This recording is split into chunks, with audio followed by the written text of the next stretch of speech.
What if I told you, your blender might be secretly failing at its most basic job?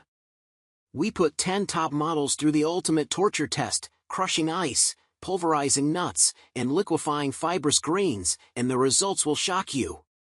One popular blender left chunks of ice and struggled with kale, while our number 3 turned frozen fruit into silky smooth perfection in seconds. If you want a blender that won't quit, this is the only ranking you need.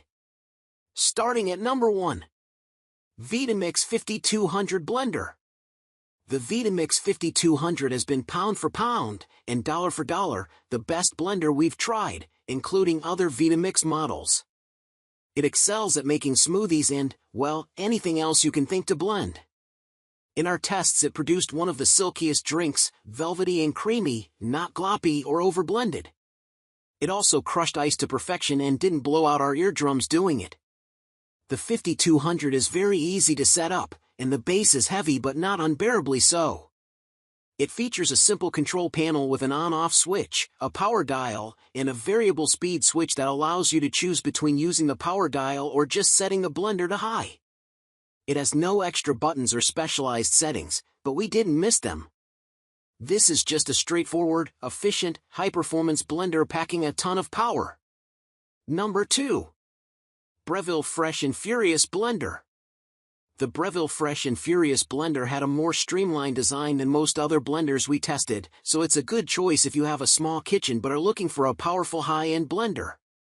The smoothie wasn't as creamy as the Vitamix 5200 or a 3500, but the appliance is intuitively designed and quick to clean. Number 3. Hamilton Beach Power Elite Blender. The Hamilton Beach Power Elite Blender was lightweight and flimsy, and the smoothie it made was full of chunks of almond and fibers of kale, even after an extra minute of blending. In all cases, the timing of the pre-programmed functions was too short, the briefest being the soup function at 3 minutes, which gave us a decently blended but lukewarm soup. Of course, it could be argued that you can achieve the same results as Hamilton Beach if you used the manual function.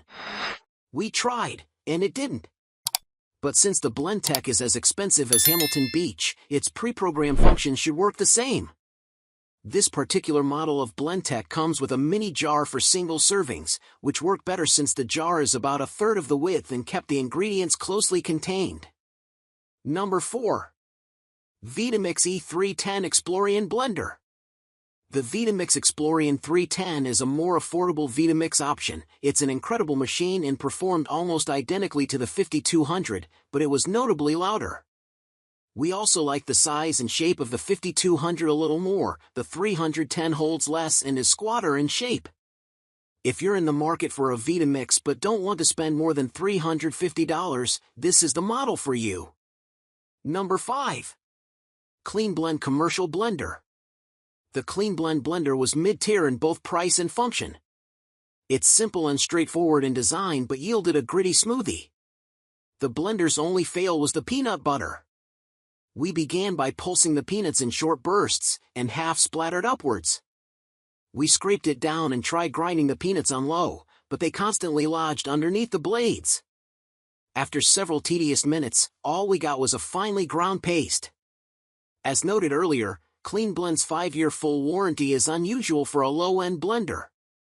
The company offers a full refund within 30 days, and for 5 years after that, they will repair or replace the blender. No other low-end blender has this kind of warranty. So which blender will you trust in your kitchen? Blend your thoughts in the comments. If this brutally honest review saved you from a blending disaster, crush that like button, it helps us test more. Want more kitchen tech truths? Subscribe. Next week we're testing food processors. All our top picks are linked below. Blend on!